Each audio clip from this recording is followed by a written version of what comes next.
Halo sahabat Skop, selama ini kita sering mendengar bahwa Direktorat Jenderal Pajak telah memiliki sistem pengawasan yang modern, berlapis, dan berbasis teknologi. Bahkan setiap tahapan pengawasan telah diatur secara rinci melalui Surat Edaran Direktur Jenderal Pajak Nomor 5 Tahun ke-2022. Namun, muncul pertanyaan yang sangat penting. Jika sistemnya sudah begitu lengkap, mengapa kebocoran penerimaan pajak masih terus terjadi? Mengapa masih banyak potensi pajak bernilai triliunan rupiah yang tidak berhasil diamankan? Mari kita bedah infografis ini satu persatu.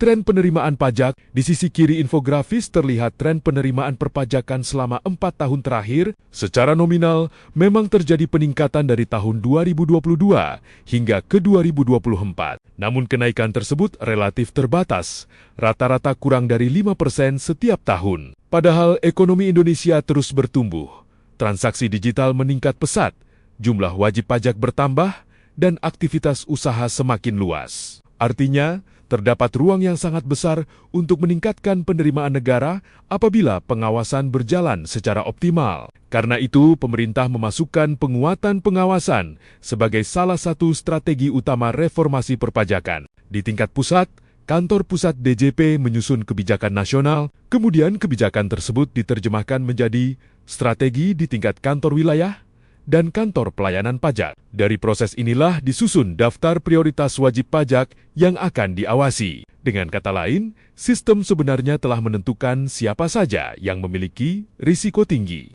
Pertanyaannya adalah, apakah seluruh daftar prioritas tersebut benar-benar ditindaklanjuti, ataukah hanya sebagian kecil saja yang akhirnya diperiksa?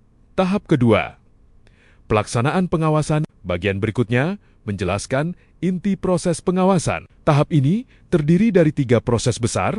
Pertama, penelitian kepatuhan formal. Petugas memeriksa apakah wajib pajak telah memenuhi kewajiban administratif. Misalnya apakah SPT disampaikan tepat waktu, pembayaran dilakukan sesuai ketentuan, atau kewajiban formal lainnya telah dipenuhi. Jika ditemukan pelanggaran, DJP dapat menerbitkan surat imbauan, surat tagihan pajak, surat teguran, bahkan mengusulkan tindakan administratif lainnya. Kedua, penelitian kepatuhan material. Disinilah analisis menjadi jauh lebih mendalam. Petugas membandingkan data perpajakan dengan berbagai informasi yang dimiliki DJP. Analisis dilakukan di kantor pusat, Kanwil maupun KPP. Tujuannya adalah menemukan indikasi ketidakpatuhan yang tidak terlihat hanya dari pemeriksaan administrasi. Inilah tahapan yang sangat menentukan keberhasilan pengamanan penerimaan negara. Ketiga, SP2DK atau Surat Permintaan Penjelasan atas Data dan atau Keterangan. Apabila terdapat indikasi tertentu, wajib pajak diminta memberikan penjelasan. Dari hasil SP2DK inilah, petugas dapat menyimpulkan apakah masalah telah selesai, apakah data wajib pajak perlu diperbaiki, atau justru harus ditingkatkan menjadi pemeriksaan pajak. Artinya, SP2DK sebenarnya merupakan pintu awal menuju tindakan penegakan hukum apabila ditemukan indikasi ketidakpatuhan. Tahap ketiga,